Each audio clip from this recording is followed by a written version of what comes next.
Hey guys, what's up? It's Jack and welcome back to another video. And as of the time of this recording, in tomorrow, we are going to be having the new 2025 Xbox Developer Direct. And it is supposedly going to be more than just, your Developer Direct. There's going to be a lot of new announcements and stuff like that. And rumors are starting to build. The hype is starting to build. There's a whole bunch of crazy stuff that YouTubers are making videos on. However, one of the things that a lot of quote unquote credible insider sources are saying is that there is going to be an announcement of a new Ninja Gaiden game. Now, obviously, this is not officially confirmed yet, so take this with a grain of salt. But I want to talk about it because obviously Ninja Gaiden has been the topic of discussion lately, and with the Developer Direct coming up, there's no better time to literally start talking about this now. And if it does come true, we can obviously cover it some more if there's enough information to go by, etc., which is why I haven't done a Nintendo Switch 2 update after they officially announced it not too long ago, because, well, there's nothing really too much to talk about, at least not for a few more months. So that's why I never really did an update video. So with that being said, let's talk about it. So in terms of a Ninja Gaiden 4, right, or the next Ninja Gaiden, first of all, a lot of fans would probably say, at least from everything that I've seen and read, granted, this is not everybody, but the kind of vibe that I'm getting is that for a lot of the Ninja Gaiden true fans, the hardcore fans, the last Ninja Gaiden that they got was back in 2008 with Ninja Gaiden 2, which is the gameplay you're seeing in the background right now. Gameplay by the Godfather Dictator. And basically, that was the one that was revered. Obviously, we've had the Sigma games, that kind of, were like updates or whatnot with little additions and omissions and then some changes here and there. But for the most part, the, Ninja Gaiden Black and the original Ninja Gaiden 2 Vanilla, which is the gameplay you're seeing here, as I mentioned, are the ones that are revered the most. And it's been literally since 2008 since that game, Ninja Gaiden 2, has been released. So there's been a lot of time, and obviously there's also been a lot of games that have been developed between that time and now. And then, of course, Ninja Gaiden 3 Razor's Edge wasn't received as well as the original 2 games, right? So there's also been a lot of fan feedback about that when you look at it, right? And of course, there's also the inspiration of a lot of games, because when you look at, for instance, back in 2003, there were mainly 3 action games that I was particularly interested in franchise-wise, the ones that stood out to me personally for different reasons.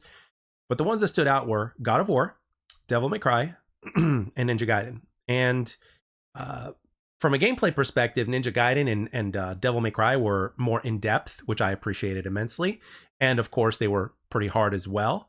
God of War it definitely had, God of War and Devil May Cry were better story-wise, but the gameplay wasn't as quite in-depth as it was for a Ninja Gaiden or a Devil May Cry, especially Devil May Cry. Now, those games over the course of time, especially when you look at God of War, has changed quite a bit, right? In terms of the gameplay mechanics, things are a little bit more in-depth. You've got some RPG elements in there in terms of how you upgrade the character, etc. And with Devil May Cry, they've pretty much stuck to their formula, but they just keep going deeper and eliminating limitations after limitations, and they're just letting the player do more and more, and then just challenge the player to be able to do more and more, to the point to where, I'm pretty sure a lot of people have, really, really sore hands because of all the different button combinations and presses that they have to do with the Devil May Cry in terms of Devil May Cry 5, especially if you play as Dante when you also have the styles. And then, 4 projectile weapons and 4 melee weapons. It's pretty insane. So in terms of the combinations of things you can do. And when you put everything together, Ninja Gaiden, if it's been developed anywhere from the last 3 to 5 years, if this is true, if the game has been developed anywhere from the last 3 to 5 years, you're talking about not just history within Ninja Gaiden, but you're also talking about inspiration from other games. And I, for one, am very curious that if this is true, and if Ninja Gaiden is that game that they're kind of hinting at as being, the quote unquote Japanese game that has years of history, so to speak, right? Well, if this is true, then I'm wondering what they're going to do gameplay wise. What weapons are we going to see? We're going to see, obviously, a few weapons of the past, and what new weapons we're going to see. Are you going to be able to change weapons on the fly, similar to a Devil May Cry? How is the upgrading system going to work?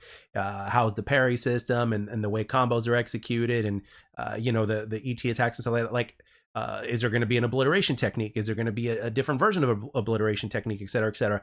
These are all basic questions that I'm sure that a lot of the things that made Ninja Gaiden Black and Ninja Gaiden 2 great, I think a lot of the things that really made those games great are going to stay, but I think they're also going to be upgraded. Now, obviously, when you're talking about the technology of today, obviously the game is going to look great. And of course, the fact that you're going to have additional frame rates is also a good thing, right? Because even back for its day, Ninja Gaiden 1, Black, and 2 played very smooth. And they were, kind of ahead of their time for the time, right?